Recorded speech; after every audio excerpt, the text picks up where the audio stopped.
mention is he focuses on the study of sovereign wealth funds. And for those of you who are not that familiar, what that is those are basically state-owned investment houses.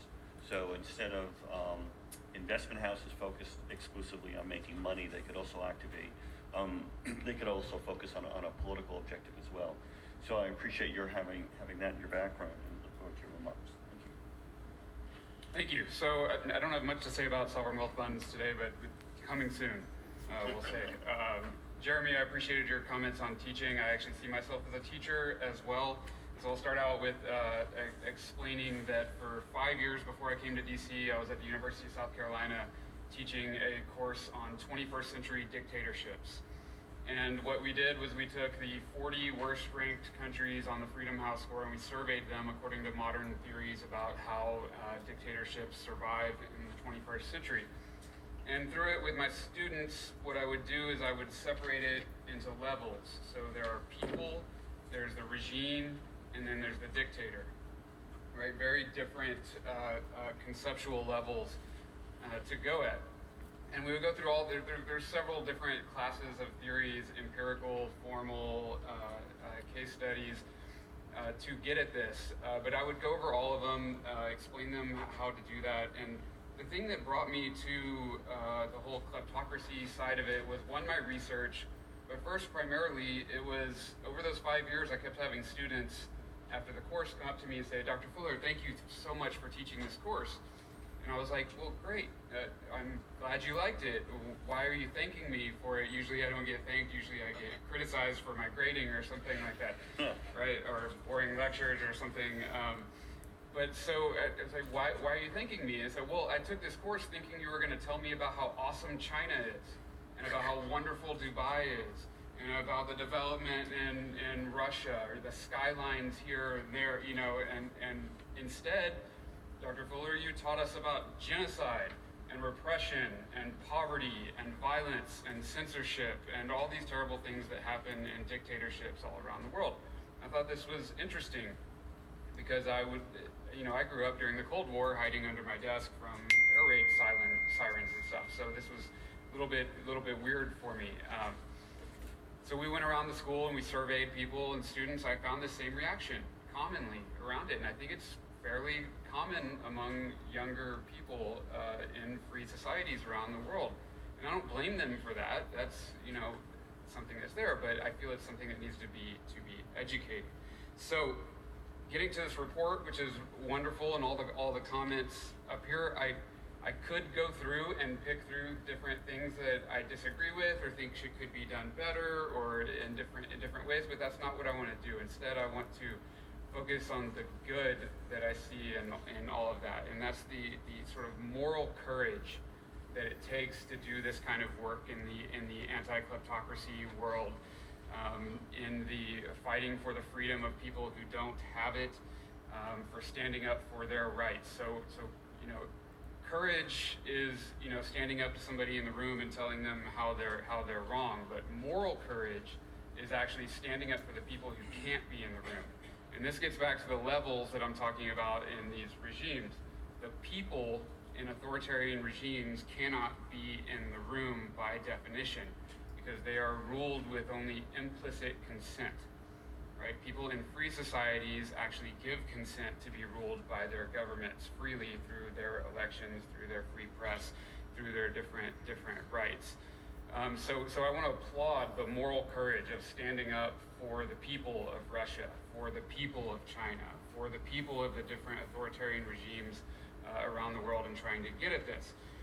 So briefly getting into my research on this and how I come to approach the project, what I've found in my research is that the best predictor of how long a modern dictator will survive in office is how much money he embezzles while there, right?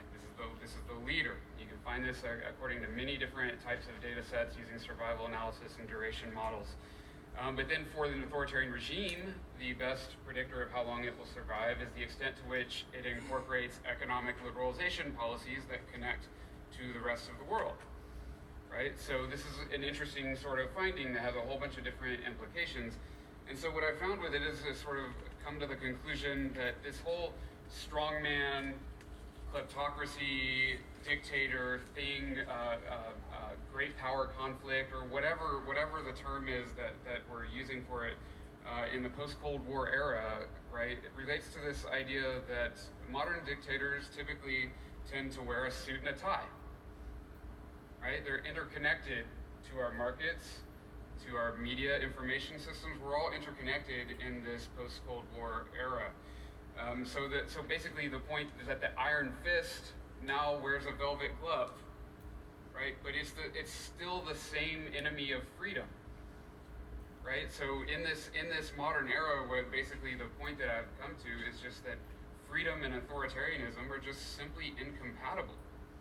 But yet we are completely interconnected through markets, media, every other way you can possibly think about it. So there has to be a new way to think about this and a new way to get at it. So getting to how this goes to the misrule of law and Russia, Vladimir Putin's net worth is estimated by many to be well over $100 billion. $100 to $160 billion of net worth hidden all around the world in different places.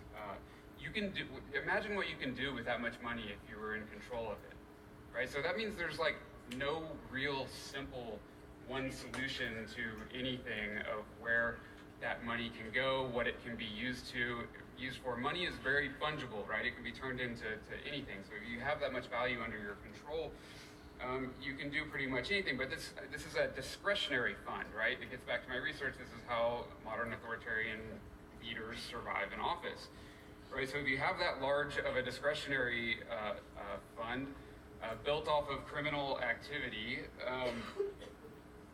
it can't simply be squashed just with a state action. But there are simple steps that can be taken, right? Economic transparency, essentially dealing with anonymous shell companies, which are basically the pack horse mules for most of this money laundering going around the world that's used to funnel this discretionary fund around and used for different purposes, could be taken care of, right? That's a very simple, pragmatic first step, I think, in doing it. But there's lots of other great ideas that I've heard outlined here, but ultimately what it's going to take is some type of moral leadership, right? And the United States basically standing up and defending freedom and democracy again around the world, having the moral courage to really take seriously standing up for the people who cannot be in the room. And like some of the other speakers have said, it starts with fixing things at home, mostly relating to economic policy and notions of economic transparency and functioning markets, democratic capitalism, privacy rights, election rules. I mean, these basic, getting back to the basics. So essentially,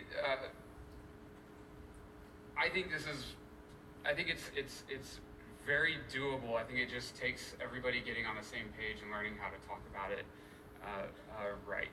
So I want to commend Free Russia and Human Rights and all the groups and all the speakers today for bringing this together. I want to commend you for your moral courage, for your hard work in this, and thank you for inviting me here to speak. Clay, thank you. Thank you for stepping back also and sort of putting it in that context. That's very helpful, something for all of us to remember. You know, we've spoken about various people speaking and teaching at universities, so I should mention that Anna's a PhD